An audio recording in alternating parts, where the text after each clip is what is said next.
So my name is Jared McCormick. I'm a clinical assistant professor here at the Kevorkian Center. And I wanted to welcome you all to this event, Fire One in the Elements and Border and Infrastructure.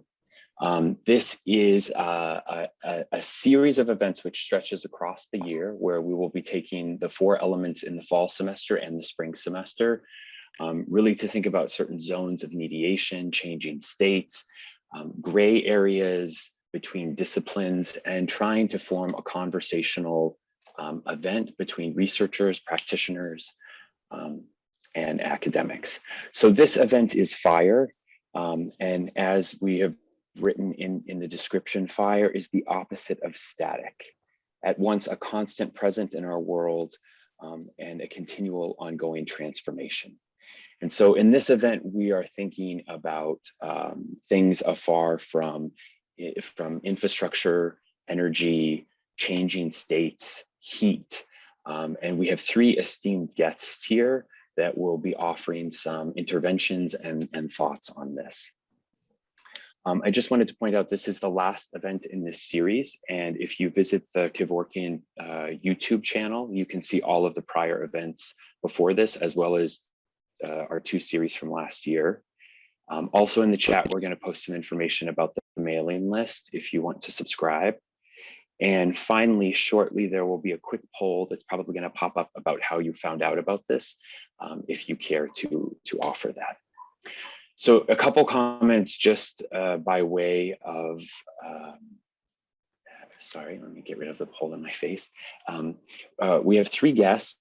We're going to turn to each of them. They have between 10, 12, 15 minutes to offer an entry point, an intervention, a thought from their work and their geography. After that, we'll pivot back to a larger group and have some questions from me between the group. And at any point, if you individually have something you'd like to add to the conversation, feel free to do so in the chat. In that final portion, you can also raise your hand, you can unmute. We hope to have everybody engaged, so please think about whatever addition you would like to add to the conversation. And finally, we will be posting the full bios of everyone in the chat when they speak. But just briefly, we have On Barak, an associate professor of Middle Eastern and African history at Tel Aviv University. Joanne Randa Nucho, an anthropologist and a filmmaker from Pomona College, and she's in anthropology. And Eleni Miriavelli, she is Athens and Europe's the first chief heat officer. She was elected in the city government and served as Athens deputy mayor for urban nature and climate resilience.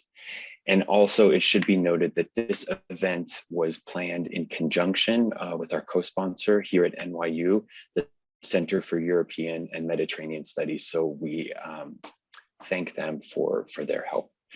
So without any further ado, we will turn to On and get started. Thank you. Great. Thank you, Jared. Thank you, Jim, for the invitation. And thank you, Eleni and Joanne, for sharing the panel. And I look forward to engaging in this conversation. And before I start talking, let me move to my main feature of show and tell, which is to show you my arms. This is late November in Tel Aviv. Short sleeves. There was not a single day of winter. Not a single day justifying wearing long sleeves.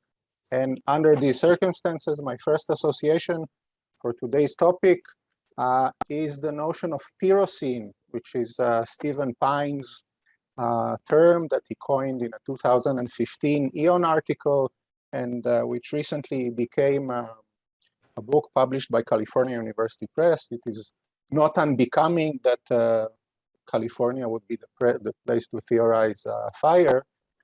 Pines is a long story, 2 million years of evolution, of how fire allowed humans to climb up the food chain and how it transformed what humans mean. It shortened the guts, it lengthened the brain.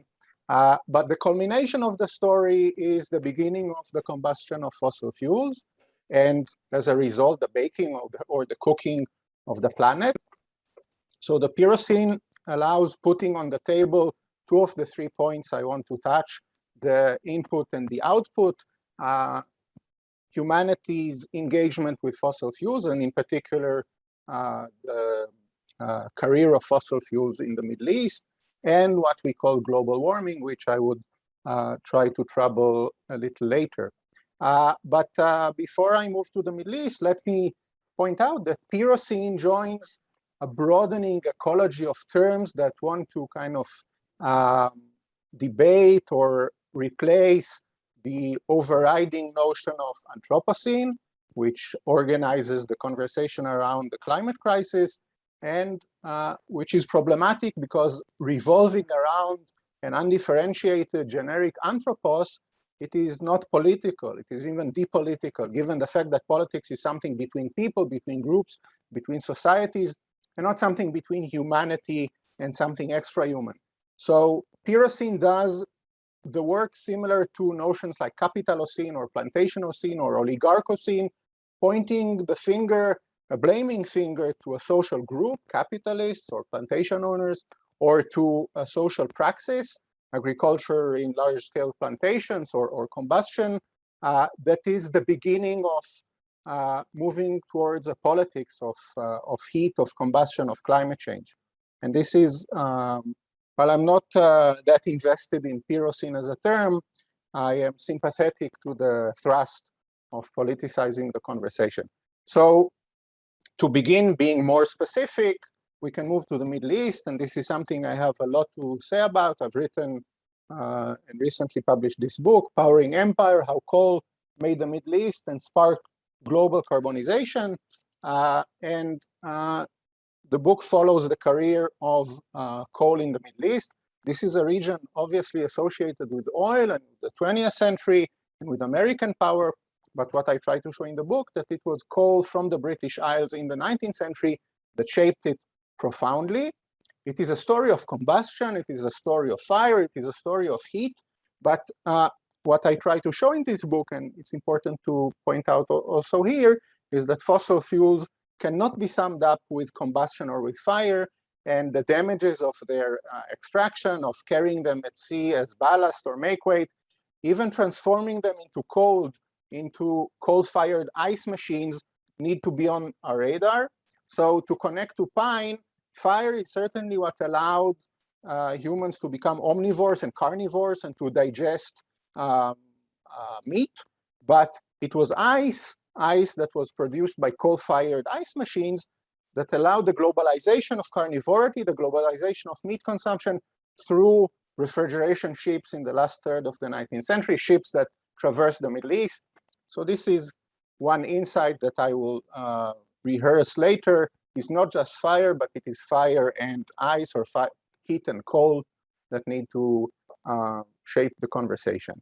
But the big challenge of thinking about the Middle East, or what the Middle East in the age of coal allows us to see, is exactly this process of global carbonization and how this history is relevant to the current challenge of decarbonization. One thing that this history allows us to challenge, if we need history at all to do that, and recent events put that into question, is to challenge a very pervasive mode of thinking about the history of energy, which is organized around transitions or energy transitions or shifts between energy regimes.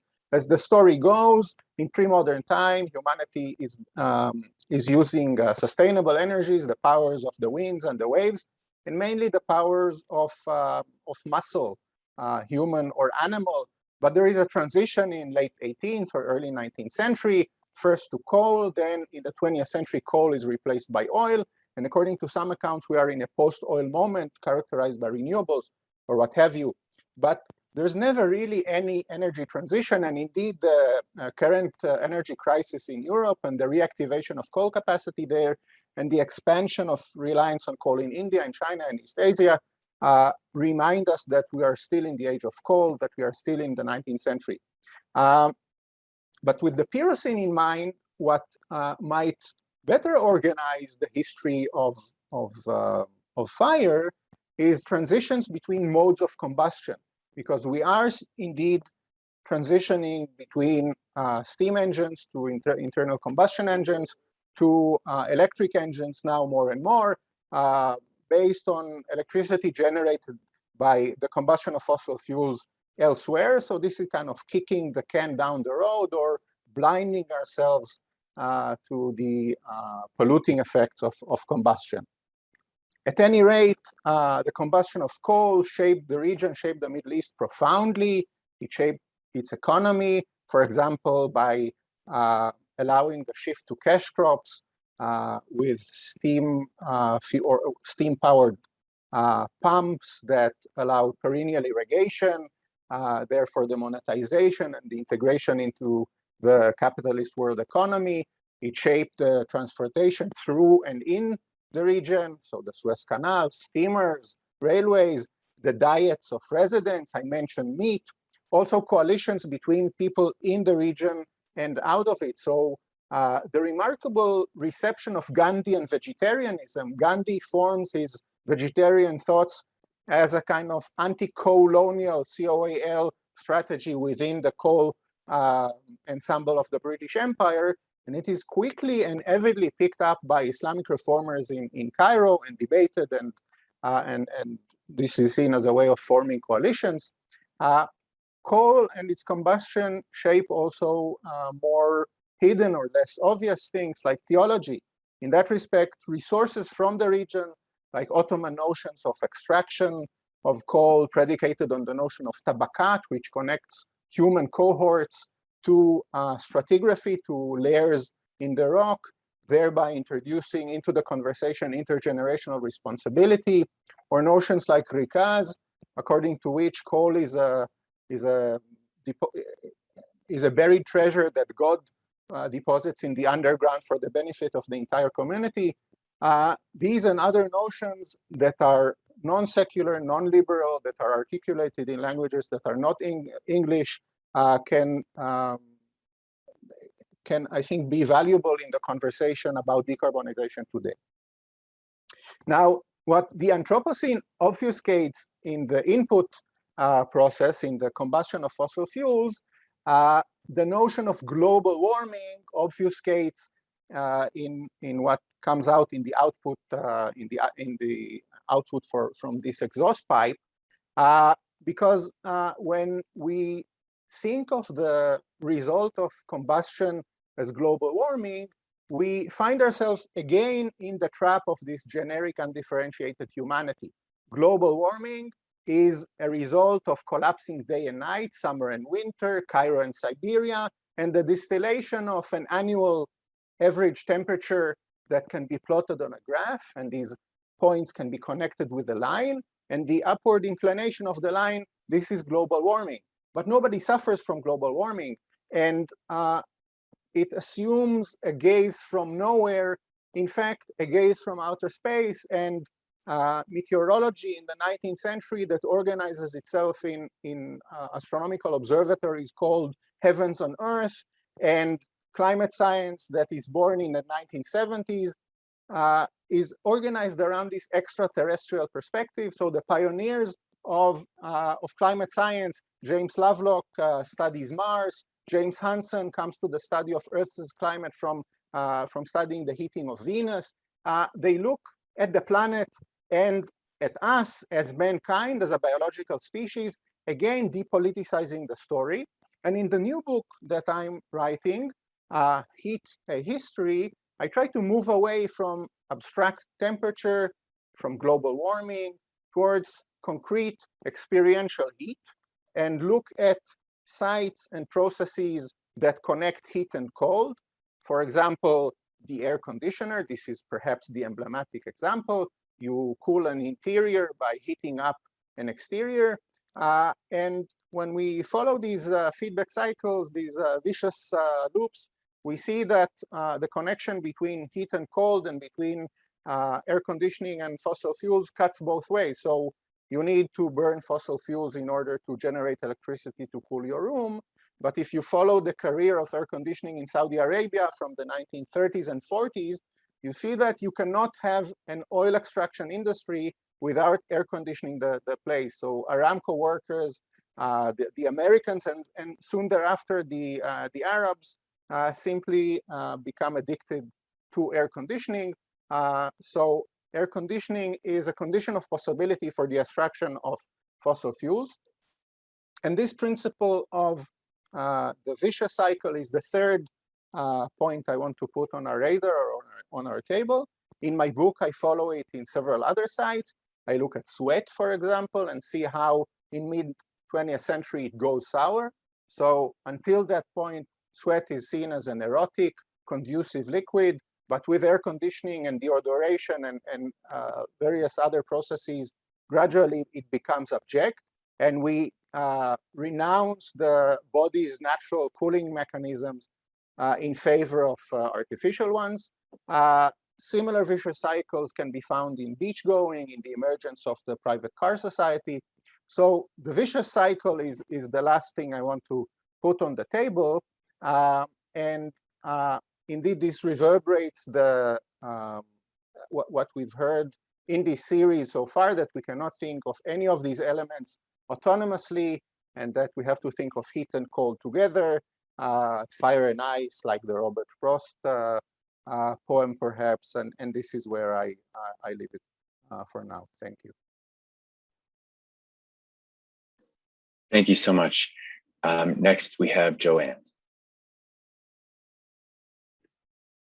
Hi, everyone. Thank you so much for inviting me to participate in this today. It's just so exciting to be back, even in this virtual sort of disembodied form.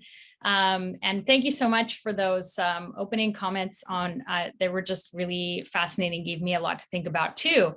And just to kind of piggyback on some of what you said, you know, I was thinking a lot. My comments today are bringing together some new work I'm doing in California and thinking them alongside some electricity issues that I wrote about and observed when I lived in Lebanon for doing my fieldwork about 10 years ago, with the recognition that so much has changed there since that time. And some of the electricity issues I'll talk about today have actually gotten far worse. As the system itself just seems to be in a total breakdown and spiral. But I just wanted to say about this idea of transition. It's really interesting what you said about, you know, that we are still in the age of coal, and I absolutely agree.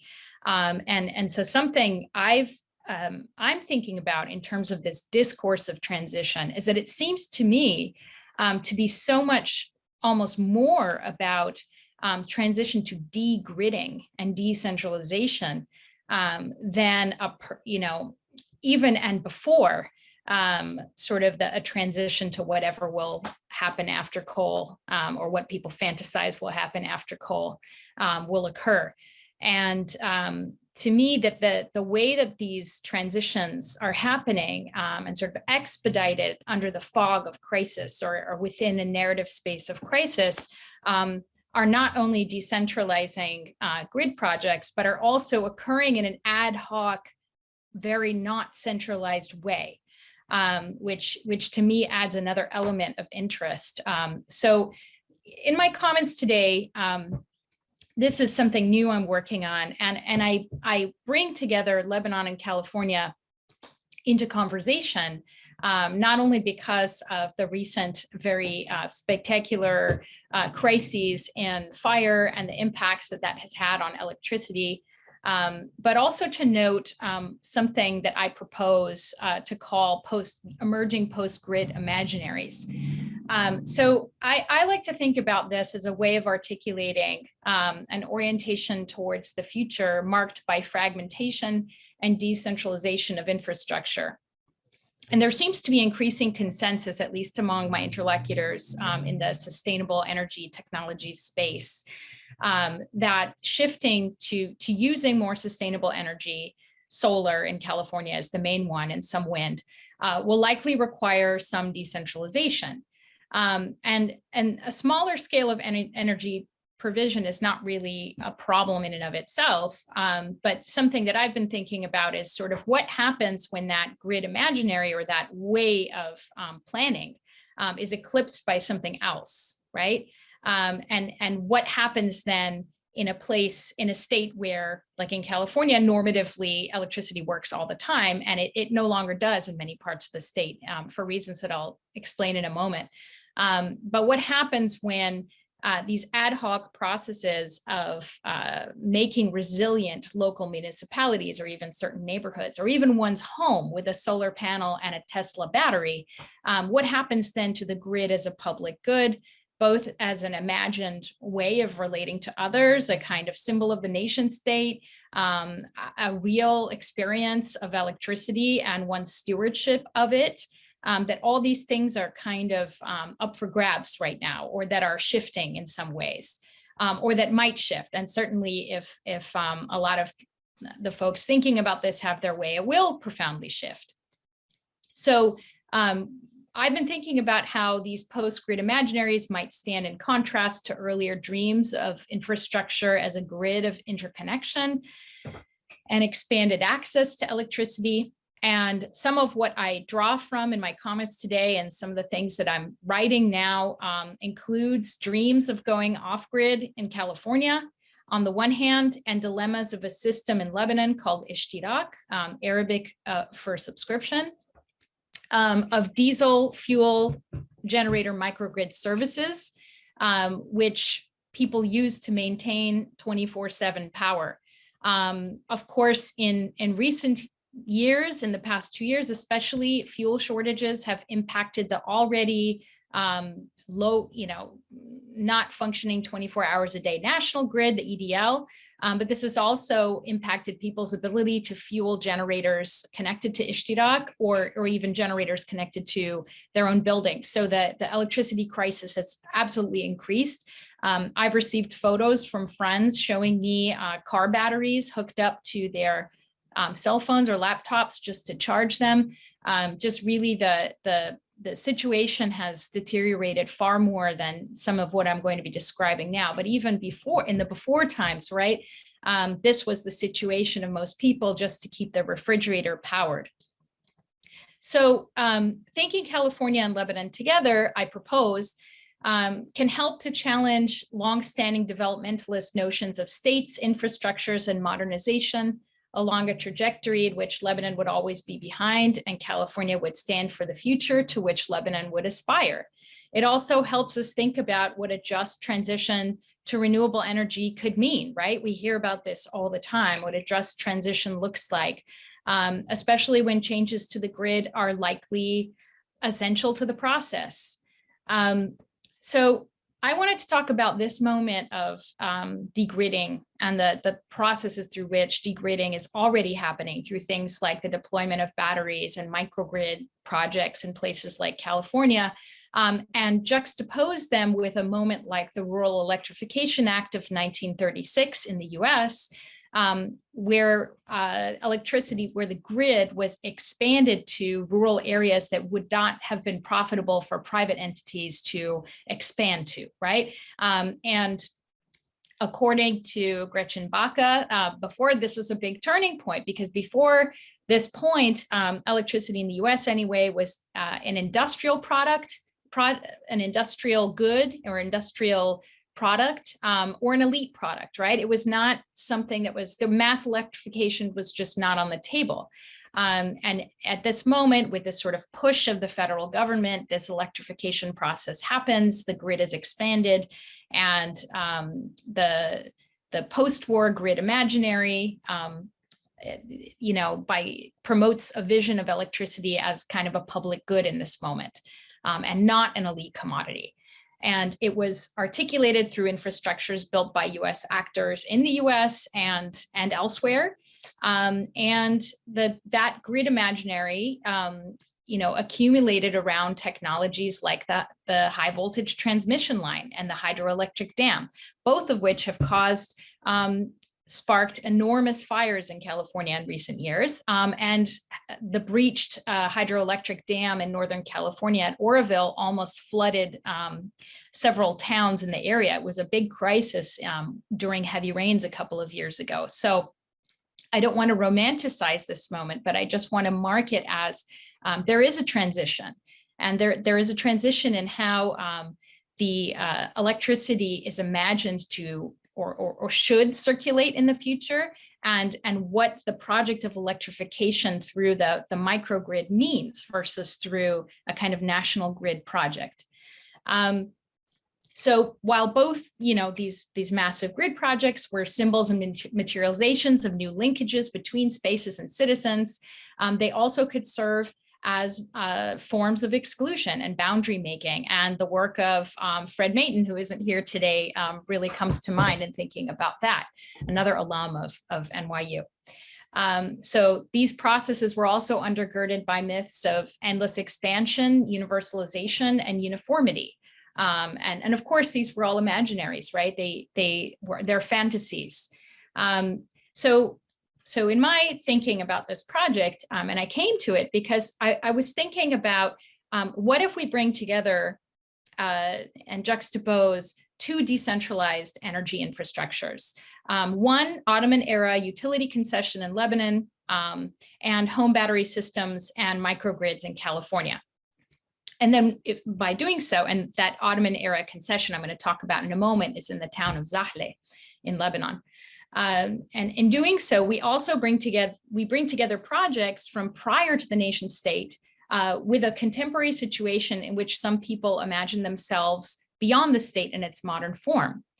Many of these projects can then be situated within the terms of longer histories of statecraft, infrastructure, and territorial ambition.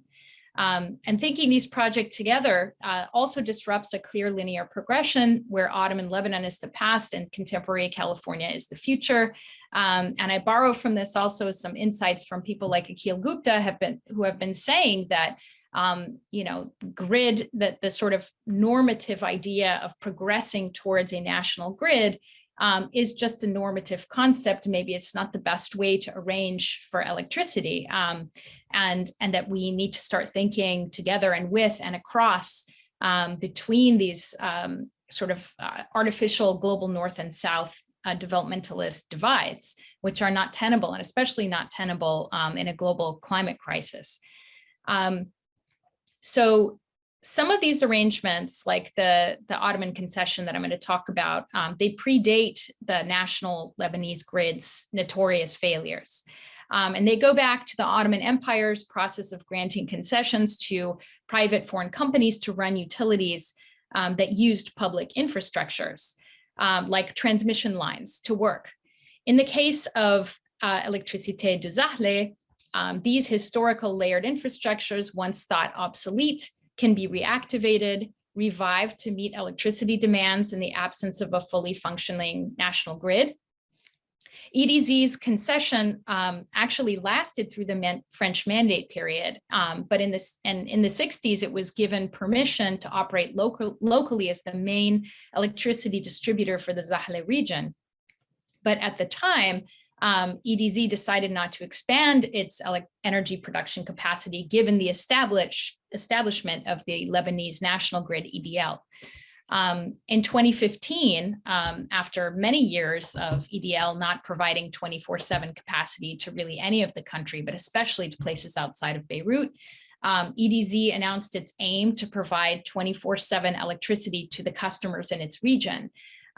It met its local energy goals by signing an initial 2-year contract with a UK-based company, Agrico, which provided all new generator equipment, while EDZ provided fuel and local site preparation and security.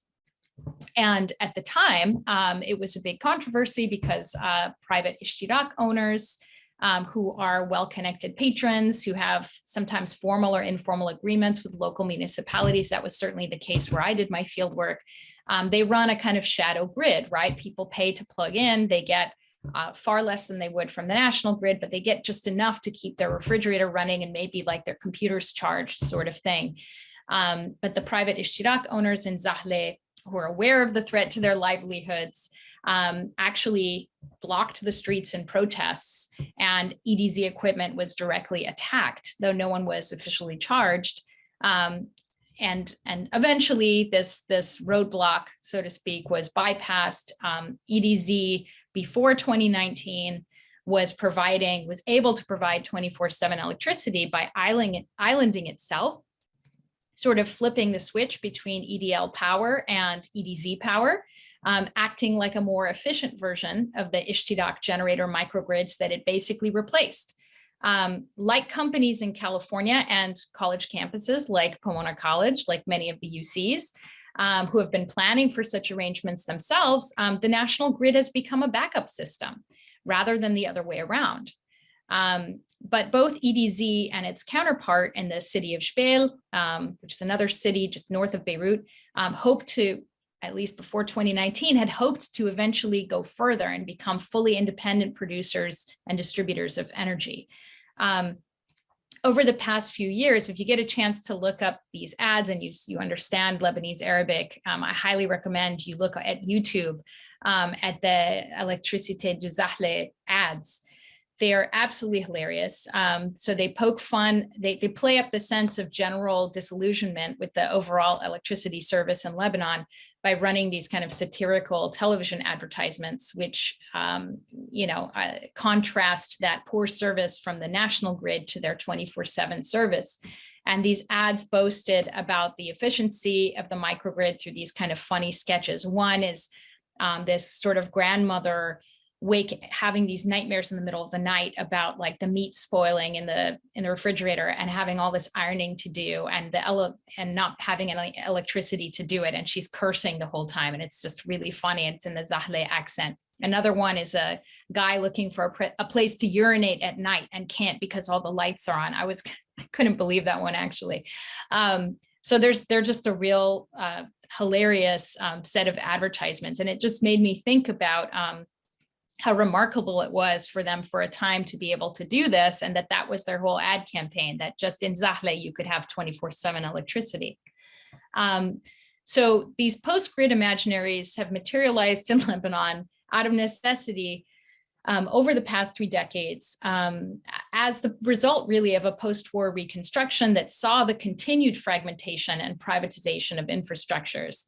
Wealthy states like California, where most utilities are private investor-owned utilities, aside from a few municipal utilities like Los Angeles, where I am, California has seen its own energy catastrophes. If anyone remembers 20 years ago, the Enron crisis of the early 2000s, which created artificial scarcity and brownouts, because at that time, electricity was a deregulated commodity that could be traded across state borders, and still is. And so they were creating these artificial forms of scarcity and blackouts in order to change the price, raise the prices basically, and make more money. And they made a killing on it. However, under the emergency, still with all of this, the grid in California normatively works. But in recent years, especially since 2018, the ever increasing fires, which people now call fire seasons. And I grew up in California. I don't really remember, I remember fires, but I don't remember people calling it fire season, that it's become harder to ignore. And because of the relationship between high voltage transmission lines and fire and drought, that sort of nexus of problems has reached a real breaking point. To where the electricity grid really just cannot normatively function the way that it did in many parts of California. I've been spared by a lot of this in Los Angeles, but in Northern California, especially in zones serviced by PG&E, Pacific Gas and Electric, which is the largest private utility in the state right now, they were found liable for the Camp Fire in 2018, I believe, and were fined heavily for it. They were found liable because their high voltage transmission lines, and it was either their lack of maintenance of the high voltage transmission lines, which were in need of repair and maintenance. And it could have even been something like the tree cutting and tree trimming that they were supposed to be doing, which utilities have been fined for left and right. sparked at least one major fire, which resulted in deaths, injuries, and huge fires in Northern California. So since then, there have been these phased safety shutoffs where huge portions of millions of customers can lose power for days on end during periods of high fire risk when it's hot and windy, basically. And PG&E has continued to do this, and they've been looking for various solutions to kind of shield themselves from the liability of fire. So even though utilities don't want to lose the monopoly on transmission infrastructure, they've long lost the monopoly on generation of energy, which is a whole nother story. They've actually been open to some decentralization themselves in certain areas which are high fire risk. So in the wake of the 2018 Camp Fire, for example, Tesla, the tech company, car company, started advertising its Powerwall system, which is a battery connected to solar panels, in order to, basically they were giving a discount to PG&E customers who were experiencing these phased safety shutoffs. And there's also a rebate incentive that comes from the state, but it's administered through private utilities for customers in high-risk fire zones to pair, it's called a self-generation incentive and incentive rebate. And what it does is it allows these, mostly homeowners, because it's very difficult for renters to do this, to buy solar panels and also these battery storage systems, of which the most one box system is Tesla, to kind of be their own energy supplier. So I basically end with a provocation to think about how the dual pressures of climate change and the accumulating effects of years of privatization, austerity, structural adjustment have sort of altered the state of public goods. And to signal that Lebanon is, in some ways, we'd be doing a disservice to think about it as an exception, and to think about these ideas of separate developmental trajectories to be really untenable at this point. So I look forward to further discussion on this. Thank you. Thank you so much, Joanne. And we turn to Eleni now.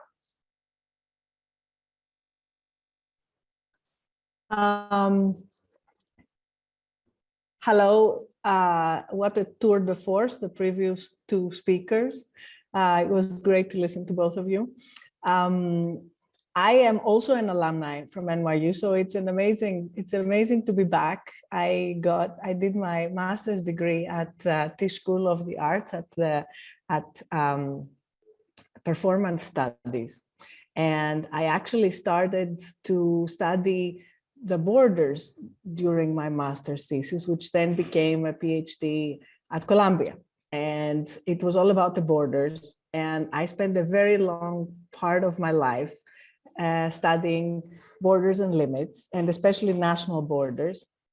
And then I kind of changed gears and got really excited and spent all my energy and all my life dealing with and studying climate change, and especially heat.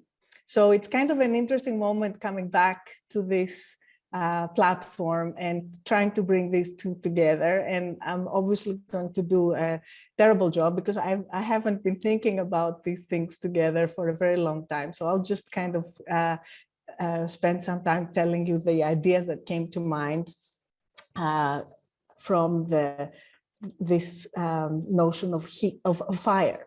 So I was thinking about the borders and fire, and my dissertation was about, it was called the liquid border. It was about national borders between Albania, Greece, and Macedonia, and it was these borders that cut through these lakes, these mountain lakes, and these borders, exactly because they were liquid borders, nobody could really see them. They were invisible. And the moment that they became visible was the moment of violence.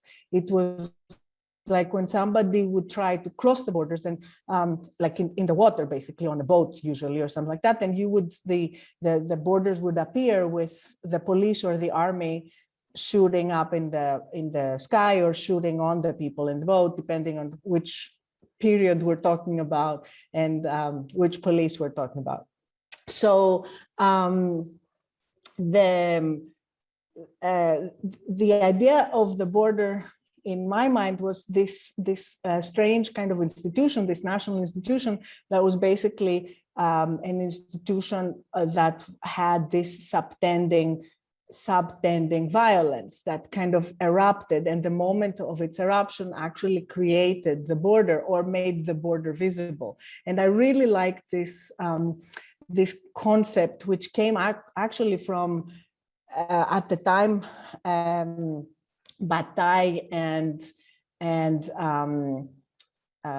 doesn't matter, this kind of concept of the transgression kind giving meaning and giving like full substance to the limit, the transgression of the limit and the transgression of the border, allowing the border to actually come to its most its greater intensity. And this coexistence of the idea of breaking the limit, actually both the breaking and the limit becoming in their fullest at the moment where each one annuls the other. So I think that this was a very interesting kind of trope and kind of thinking.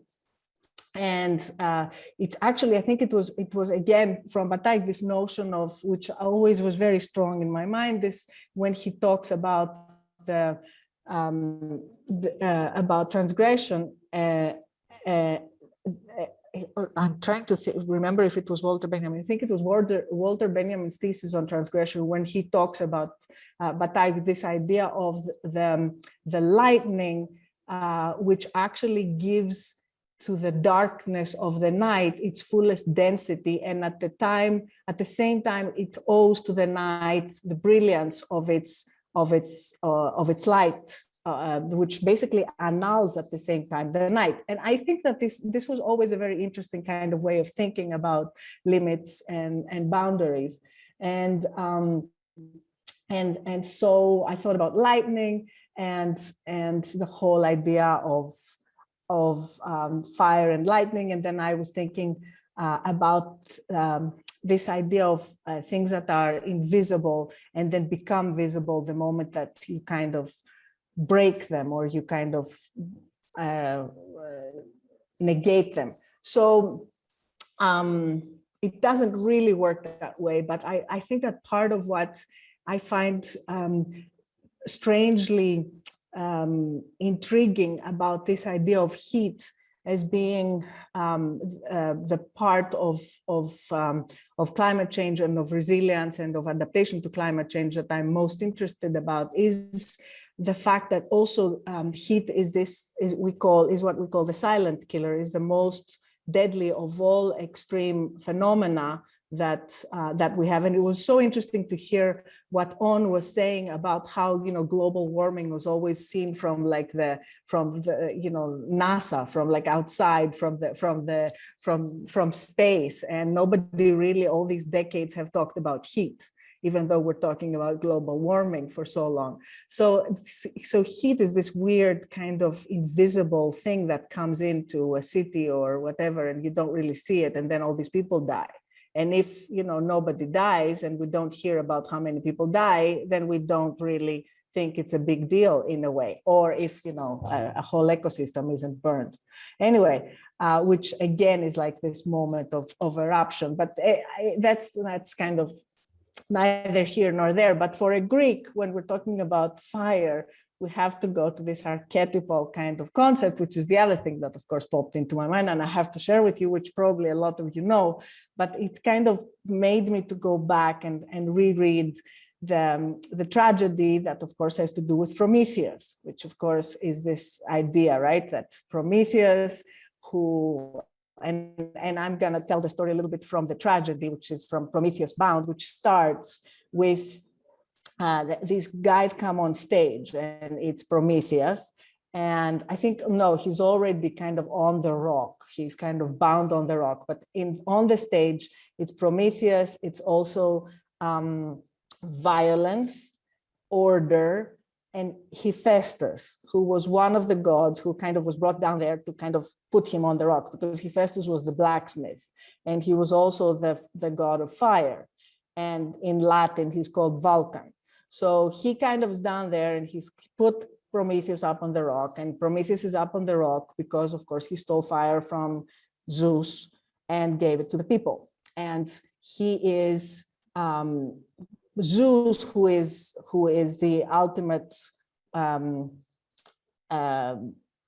uber kind of power monarch, the ultimate kind of powerful figure that is expressed in this case through violence and absolute order, has made Prometheus, put Prometheus on this extraordinarily remote territory that's on the rocks, on this like cliff of Caucasus, I think, and he kind of puts him there, and there's this bird that eternally eats his liver. So it's like it's a constant torture for eons and eons until eternity, and of course, it starts from the very beginning by Prometheus saying that I had to do it because these people, they were living without life. They were living with eyes that could not see. They had no purpose. They lived in caves like ants. And I gave them fire, and by giving them fire, I gave them the capacity to learn how to build houses and how to do carpentry and how to have access to science and to knowledge and to think and to thought, and I had to do it, and this was like it was really unthought of that we would let the humans kind of continue living like ants in caves, and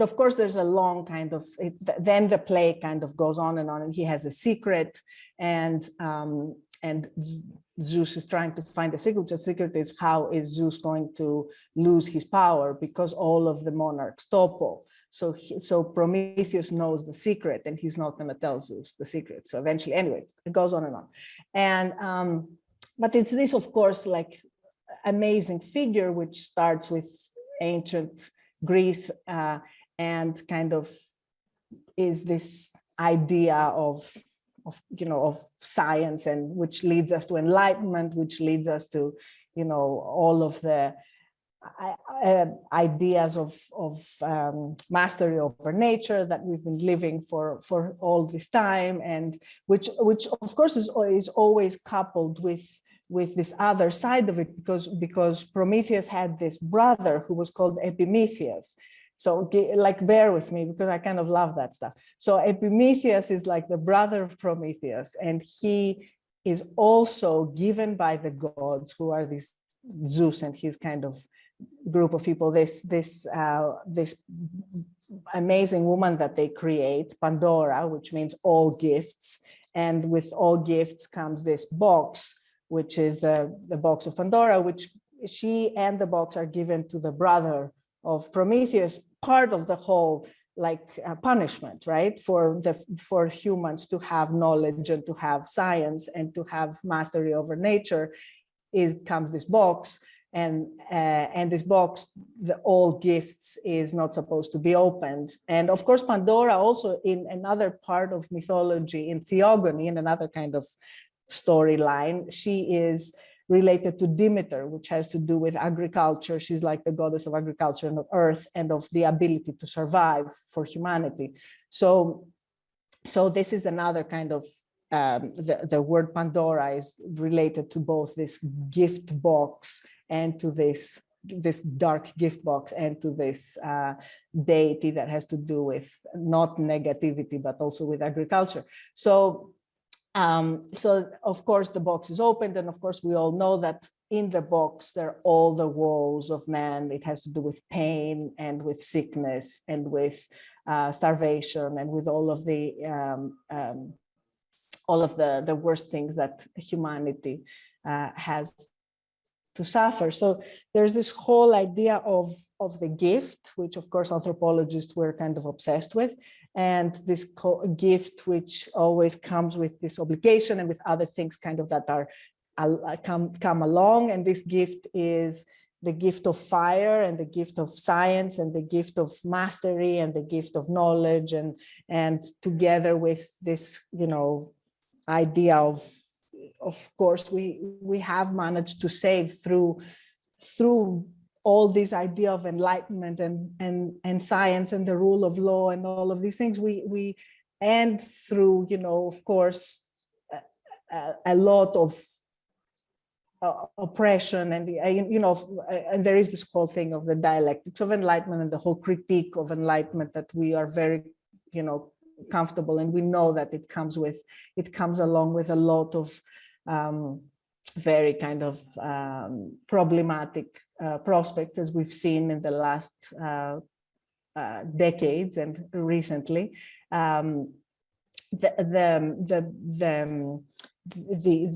The whole idea is that still we have to kind of accept that we do have millions of people that have been saved and have been able to eat and have been able to survive, and because of this whole kind of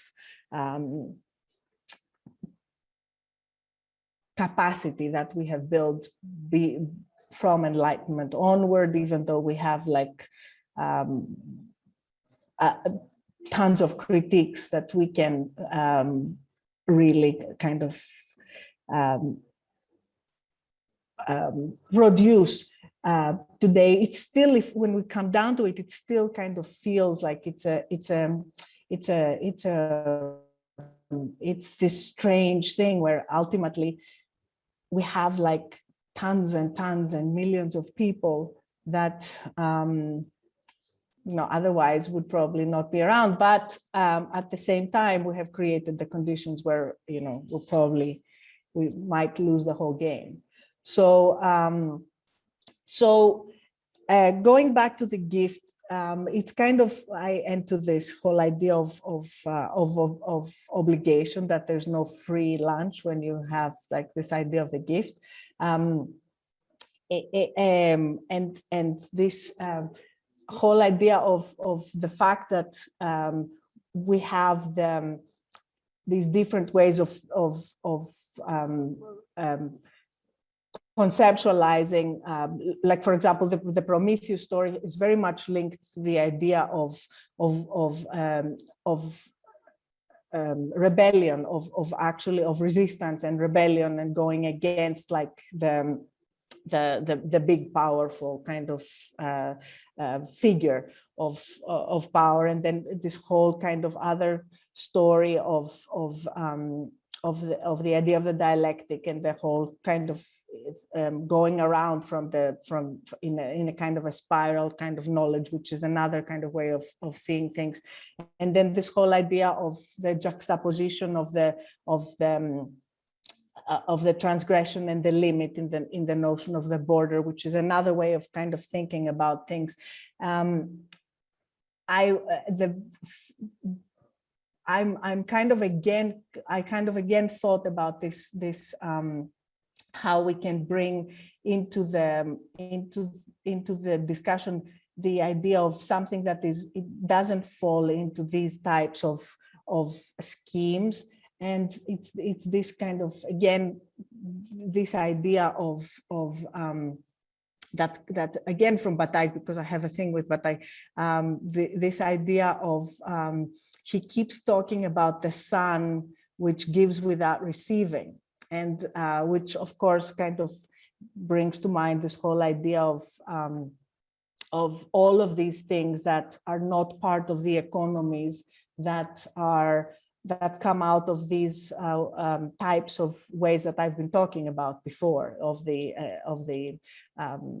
different, anyway, the different types of economies that I've been discussing up to now. So there is this kind of weird kind of sense of a re-enchantment these days of nature, exactly for fighting with heat and fighting with global warming, about how nature is kind of what will save us. and kind of when we talk about cities and about heat, nature has kind of, and the whole idea of the services that nature brings and the services that we have, the ecosystemic services, this idea of this plentifulness that kind of can come into the cities as a saving kind of idea of nature, which has a kind of a whole other type of understanding around it this time around, maybe. And in a sense of being a public good, or even like beyond the public good, because it doesn't really go into the notion of the public, but it's more like of a sense of a common in the way that it's being conceived now as this force that could actually save us from heat. So this is where I would like to end this journey. Great, thank you so much for that. That was unexpected to jump to Prometheus, but we will, I mean, especially the fire as power, just as I can say, in thinking about what this series is trying to do in each of the elements, really metaphorically, playfully, creatively think about these boundaries. And so, you know, one thing that we were talking about was this changing state of one thing into another. Right? And so we've talked about electricity here, we've talked about heat and power, but, you know, you also brought up rebellion, right? This, you know, burn something to change it. So thank you everybody for that. Just to let everyone in the audience know, if you you can type in a question to the chat, you can message us personally, anyone that's a co-host, or you can raise your hand. And just to get us started, I wanted to, I guess just 2 points. One that emerged in the beginning of the discussion, first about this idea of transitions. Right. And in my thinking, at least where I'm positioned, I was thinking so much of transitions to a different substance, right? Away from oil, away from coal to soil, to solar. And so it just a very simple point that I think what came up was also this transition, not necessarily in the substance that's powering, but in these networks, in the relationship, in the infrastructure itself. And this really leads into, I think, a question to all of you. And Eleni, this might be a little difficult because as I understand it, you work for the city of Athens and you are the one that maybe is kind of actually working for the government. But, you know, we heard some terms of beyond the state, before the state. In Lebanon, oftentimes people say, where is the state? There is no state. But in each of what you guys brought up, there are these multiple levels of control, of aid, from the state to the city to the municipal. And it just seems as though, Joanne, when you were talking, I wrote down to myself, how could we think of the grid, the failing grid, as some sort of a twisted metaphor for our failing social relationships, right? And I'm just posing perhaps what is a very broad question here, but how do we think about the state or the city or the entities that perhaps historically have provided these things? And it seems as though in many of these breakdowns and these ruptures and frictions, it is also kind of spilling out over into the breakdown of those social relationships. And so I'm just kind of throwing that broadly of thinking about state, city, municipal entanglements with failures as we understand electricity, energy production, consumption, or Lenny, even what you offer, how we understand heat and public safety. And that's open for anyone. I just want to say quickly something that I thought that Joanne, and I found that extremely interesting, was talking about the post-grid kind of and the post-infrastructure, public infrastructure kind of imaginary as a also less of a social and more of a political question, which I thought was very interesting. And I never thought about that, and I thought that was very cool. Like, what does it mean when we move beyond infrastructure into politically? Like, what kind of power structures of power do we have there? And is democracy, does it totally transform into different types, which is now under such troubled times. I'll I'd say throw that in. I'll say something that I don't know if I've sort of, and thank you for that, Eleni. That was, it's a problem and a question that I'm grappling with now with this new project, because the way that when you hear lots of people talking about local control over energy, it sounds quite nice and quite democratic when compared to energy provided by a private investor-owned utility, Right. which has not made any effort to use solar, really, right? And has not even upgraded its infrastructure. And there's a whole bunch of other reasons for that, which I probably don't have time to get into, but it's simply not profitable for them to do so. You think about that, and yet I have to remember, and I can't help but think that if it's up to the local municipality or the community, and there have been sovereign Native American tribes that have, or federally recognized tribes that have also done microgrids in California, which is really interesting, thinking about political sovereignty and power and energy resilience and independence. So there isn't really one way for me to answer this, but I think the important question for me that I'm really grappling with is, yes, this has great potential, but if it's all going to be locally initiated, ad hoc and piecemeal, were there aspects of the federally initiated projects, something like the Rural Electrification Act, which, although it's implying universality and standardization, and there's lots of problems with that, and many of its artifacts have created in these weather events in California great damage during floods and fire, and caused fire, frankly.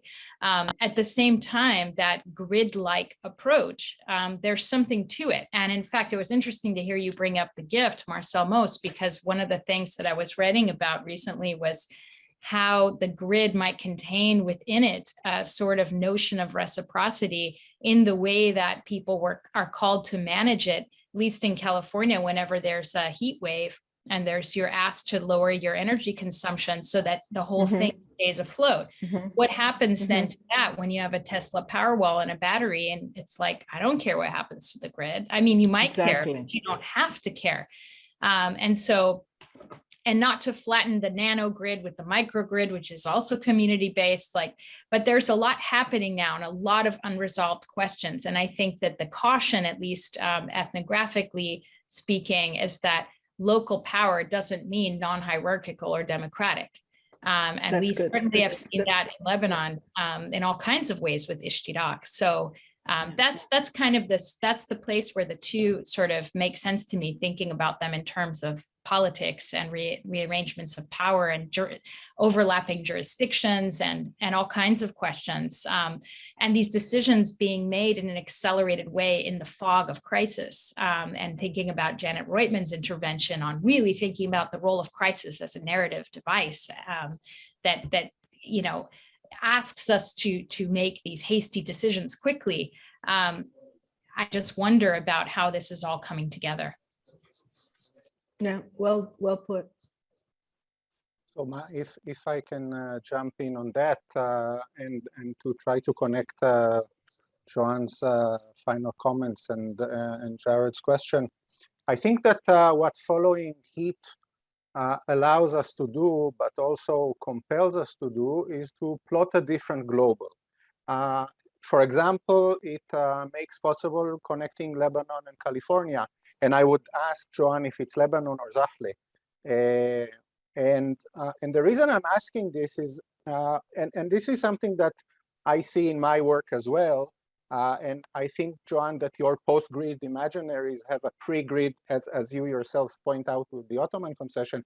And one clear, familiar example is Riyadh between 1972 and 1973, for when they chunked Doxiadis as a master plan of the grid of their super block, and opt for a car society, kind of a Wild West that is informed by notions of urban sprawl from Jersey.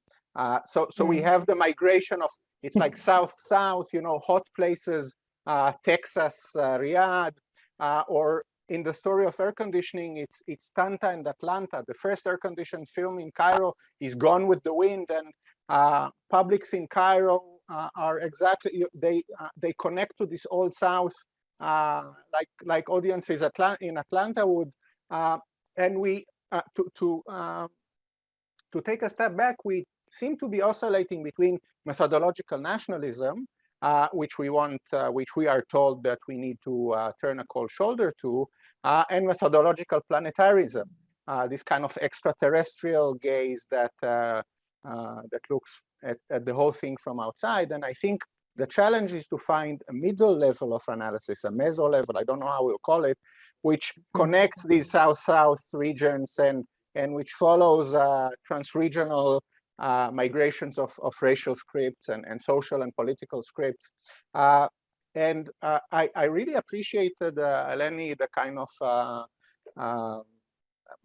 well, both the tragic tone that I think goes very well with Joanne's kind of anti-developmentalist thrust, but also taking us to Prometheus and to Pandora, because I'm kind of in thinking about Heat, I'm reading a lot of Peter Sloterdijk, and he begins the story of the extraterrestrial with another enemy of the Olympian gods, with Atlas, who holds the sphere or Earth's orb on his shoulder. This is the first moment that we can look at the thing from outside. But apropos what Eleni was saying, in my eyes, the most interesting part of the story is the last thing found in Pandora's box, which is hope. Yes. And this, I think, I forgot about organizes. hope. And this, I think, for me, it's a very compelling connection between fire and the emotional politics of climate change, because we're constantly kind of fed what Lauren Berlant called cruel optimism, this bullshit deferral of, you know, let's hope, let's be optimistic, let's think in target dates about 2030 and 2070 and 2050 and whatever, and let's avoid these nasty political feelings, rage and frustration, and acting now with the half-baked, half-assed tools at our disposal. We're constantly kind of deferred to this, even methodologically, right? We are made to await for the convening of the Parliament of Things and all these kind of extra human methodologies that are not fully baked. And hope, I think, is extremely toxic and extremely kind of connected to the politics of fire and kerosene and combustion. And I think this is kind of a nice connective tissue between the three presentations. Yeah, thank you. We have a question from Stephen. We're gonna unmute you and add you in. All right, thank you. Hi, I'm Stephen Gross from Center for European and Mediterranean Studies. I work on German energy history. On Barak, I got to say, I'm a big fan of your work, like the three watersheds of energy history. So I'm really looking forward to reading your book. And I wanted to ask you about terms like energy transition, or an alternative term that we should use. I know it's obviously a concept that's come under a lot of criticism, as you point out. It's rare, if at all, in history where you've seen an actual shrinkage of energy use, but yet energy systems have changed fundamentally in moments in time. And I wrestle with this in my own work. What should one use as a concept if one's not using energy transition, or how can one think differently about this? A layering and kind of an imbrication of different energy systems, which you pointed to in your own work. For Joanne, I loved your talk as well. I was at UC Berkeley, so I paid my bills to PG&E and had a lot of difficulties with them at times. So it was fascinating to hear this, and I love the comparison. I wanted to ask two questions. One is, how these visions of a decentralized grid that you're seeing are different from what I see to be kind of an earlier iteration of this in the 1970s with Amory Lovins and the idea of a soft path. I studied Germany. This idea of a kind of a soft, decentralized grid that's community owned is really big there. And I'm curious how this vision is changing now, and how you see it different from it, this vision in the last 30 years, above all in the 70s and early 80s. And then a second kind of small question. I was curious, California's known for demand management as well, for kind of trying to have grid utility companies somehow make money by reducing consumer demand. And I'm curious to hear you talk about how effective this is, or if this is kind of one or a different aspect of kind of the move towards a decentralized grid that you see in California and or Lebanon. So thank you. Great talk. Shall I start? So thank you, Stephen. My first answer would be, and this is a more difficult question than I would make it seem, because it is a true struggle. But my first and immediate response is that we have to call it like we see it, and what we have to call it is an intensification. So if transition creates the illusion that we're moving away from something, we are first obliged to say that we see more, and only then can we begin to kind of disentangle what changes. But there is an entire way of kind of talking about intensification with notions like landscapes of intensification and changes that are kind of that have a direction, and the direction is not green, let's say. But and then after you point that out, take your pick of lexical options, repurposing, or I don't know. But for me, the most important thing to say about the process is that it's intensifying, that we use more energy, that we emit more greenhouse gas, that we combust more stuff, and only afterwards would we want to kind of have a more fine-tuned theory of change. Yeah.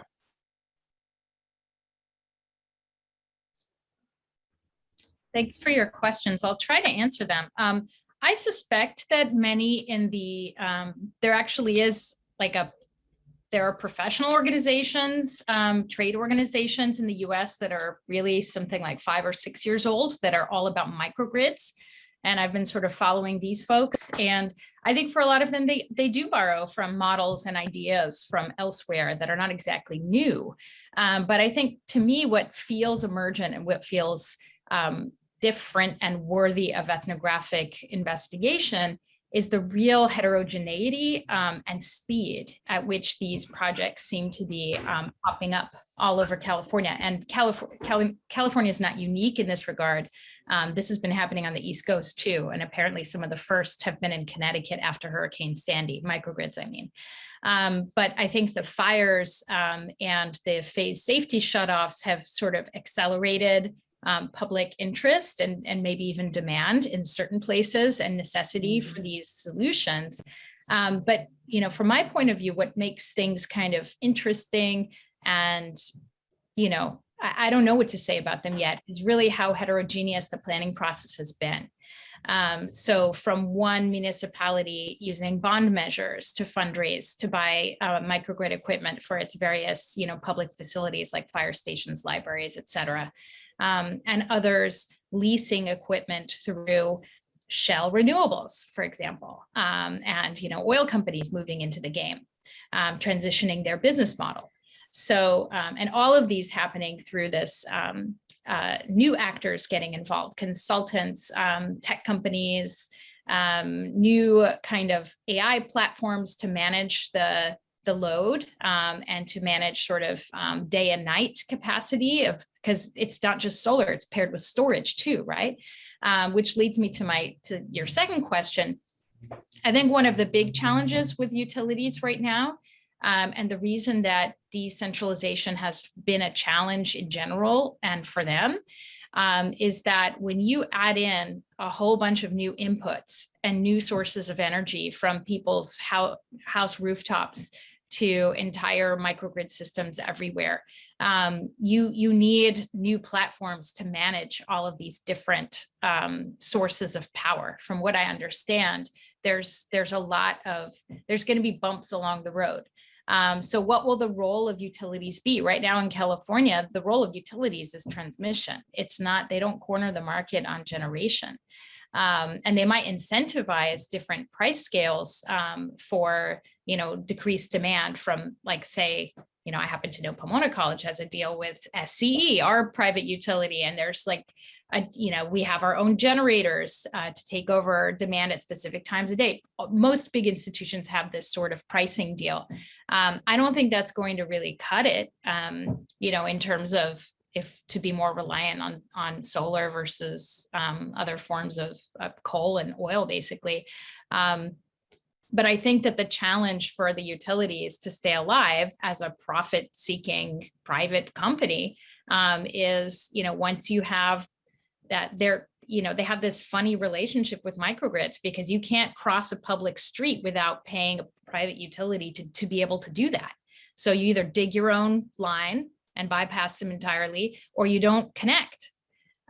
So what is their role and how will they remain profitable becomes a more important question in some ways than just nationalizing the whole thing, which seems politically impossible, which no one has any taste to do, especially not in California after the Enron scandal resulted in a successful recall. So whether or not Gray Davis was responsible, right? So there's a lot of intricate problems.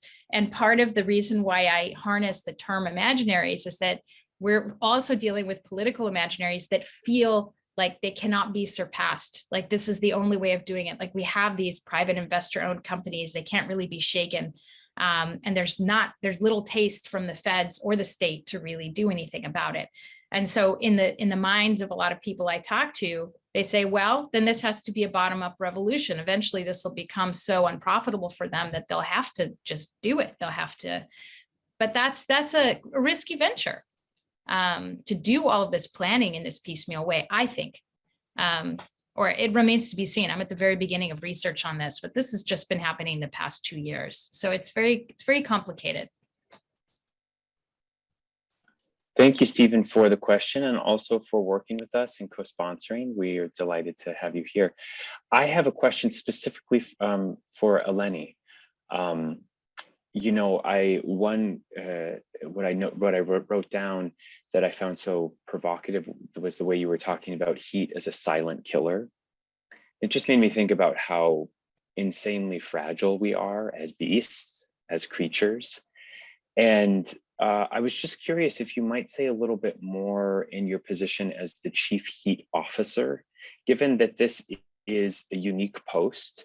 I don't know how many cities around the world have this. Yearly you might hear of a heat wave in Paris, and you hear of, a certain number of deaths.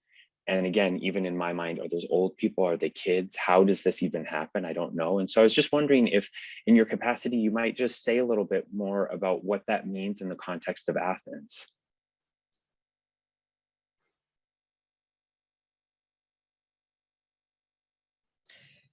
Thanks for the question, Jared. I just want to say that I really think that before I answer this, that the way that Joanne discusses this whole issue, I find it really, really well kind of put and well balanced. And I'm very, very excited to hear this, Joanne, and I'm very kind of looking forward to read more from you. I think that it's a very big issue, and exactly as you're saying, it's a question right now where we're going, and it's not so clear what's the best way to do it, and the bottom-up kind of notion, which is very celebrated, and of course it's very appealing.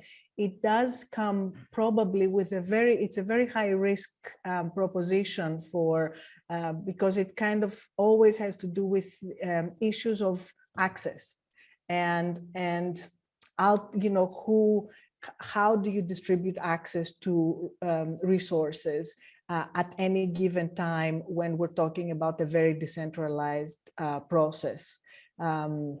It's very crucial, I think, right now, and it's very crucial about the governance issues and the issues of what kind of political systems are going to come out of this.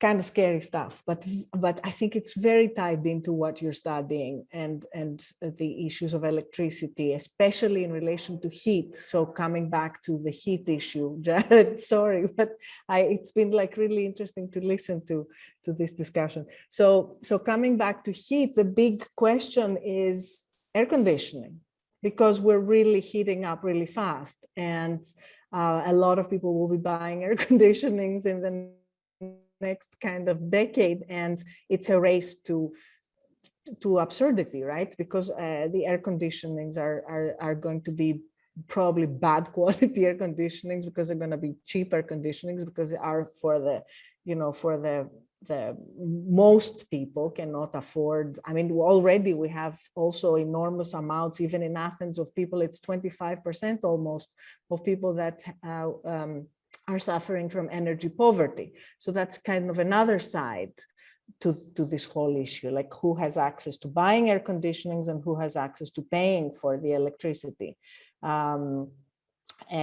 That, you know, in whatever, because the most vulnerable people, which was the question that you asked, and the people that usually are the majority of the people we lose during heat waves, are of course people that are 60 and older, or little kids, but the older people are usually the victims. So as heat kind of especially in cities, the whole issue has the main problem is that because cities heat up because of all the impermeable materials, the asphalt and the cement and the glass and all that kind of stuff, and they keep the heat in, the body never kind of cools down, especially in the night, which is supposedly to cool down. So the process goes to kind of starting to feel like you're getting a sense of discomfort, and then it becomes kind of a sense of often confusion, especially for older people. They kind of lose their capacity of making the right kind of decisions. It often creates a kind of almost like a depression, and then after the depression you start kind of having the whole, it kind of links to not doing the right things that you're supposed to do, like drinking water or closing the shutters, or, you know, doing all these things that will cool you down. So then it creates dehydration, and eventually overheating, a loss of your senses, and your organs shutting down.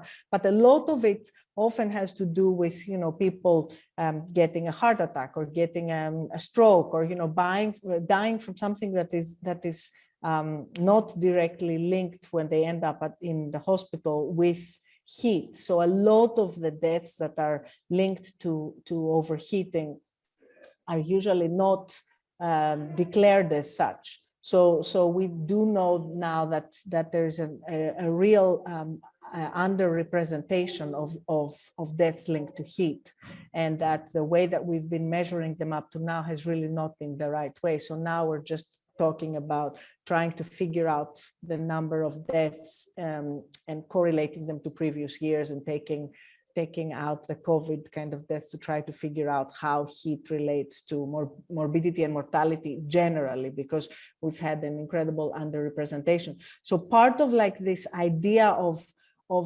heat being a silent killer and being something that you don't really see, unlike the hurricanes and the, you know, the flying roofs and the flooded cars and all that kind of stuff, but you have this like strange insipid, I think is the word, kind of strange, dangerous thing that comes in, and very few people, I mean, talk about people in Lebanon or in Greece or in California. If you talk about heat, usually people do not understand how dangerous it is. They don't have a sense, it's hot, it gets really hot, and people don't understand how really extraordinarily dangerous it is. So I'm all over the place. How can I thank pull you. it back? No, that was So, very helpful. I mean, it almost sounds like what you're saying is it's a thief in the night. And as you were talking, I was wondering, yes. I wonder how long before there's perhaps an EU heat officer, right, for addressing these issues across a larger region. So we have a more question. and more cities are actually kind of, I just should mention also very briefly, because I didn't mention it, it's also people that are working manual jobs. Anybody that's working manual jobs, indoors or outdoors, are also like very vulnerable to extreme heat. And again, people don't think about it, and it's it's often men that don't want to take heat seriously, and they're often kind of, we often find a lot of vulnerability there as well. Great, Sorry. thank you, Eleni. We have, no, thank you so much. We've added in Owen, who some of you may have noticed, he also pasted a link to a report. And Owen, what do you have for us? Can you unmute yourself?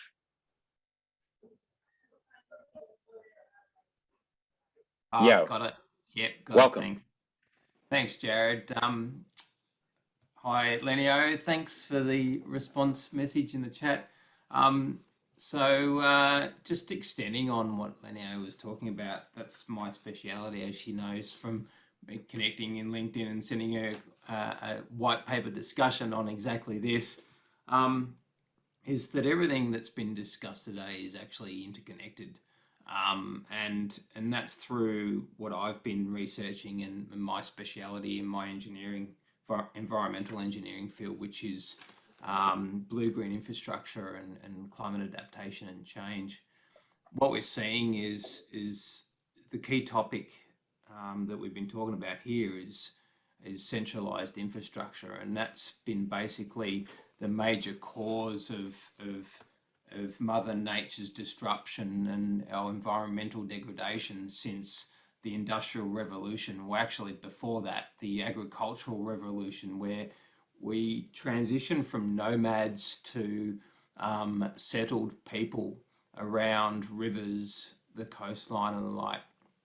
And the augmentation of the land, the engineering, actually, I've got myself to blame in my discipline, where we started creating these worlds that just haven't existed for billions of years. And that's seen the demise. Now, when we lead to cities, the standardization and the centralization has disrupted the environment to the point in where we continue to band-aid the symptoms rather than treating the causes.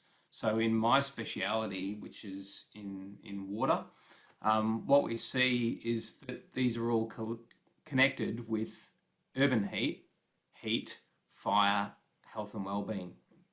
Why is that? Because, as Lenio said, when it rains within an urban centre, all that rainfall is reflected.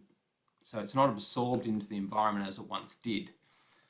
We see that the soil moisture is disappeared. Soil systems are broken because they're no longer getting the chemical reactions within the soil to maintain microclimates, is what we call them. So without those microclimates, root systems don't survive. Trees don't get enough moisture. They're living organisms. They're like us. If we don't get enough water, we don't survive, we die.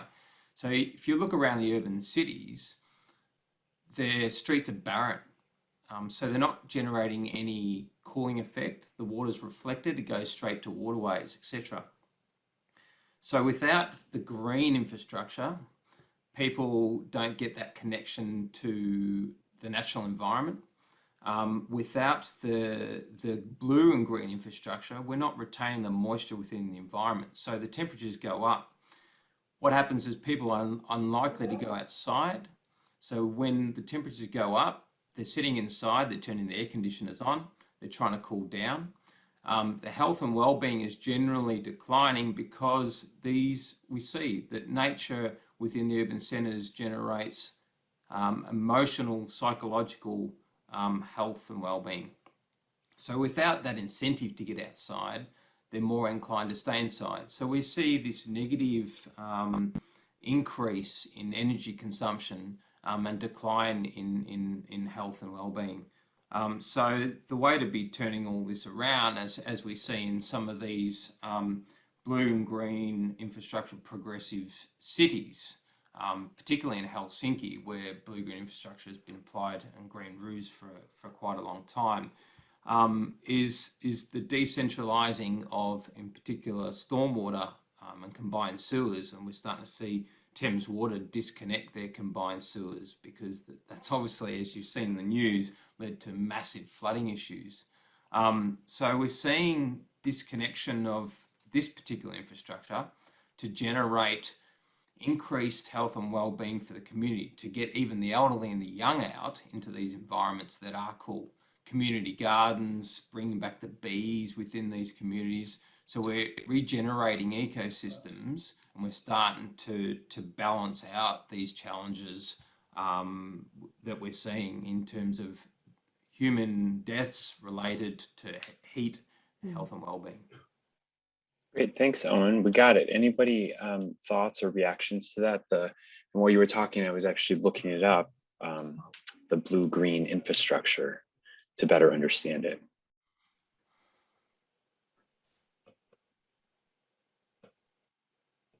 Any thoughts on Owen's questions? Probably a bit of a curveball.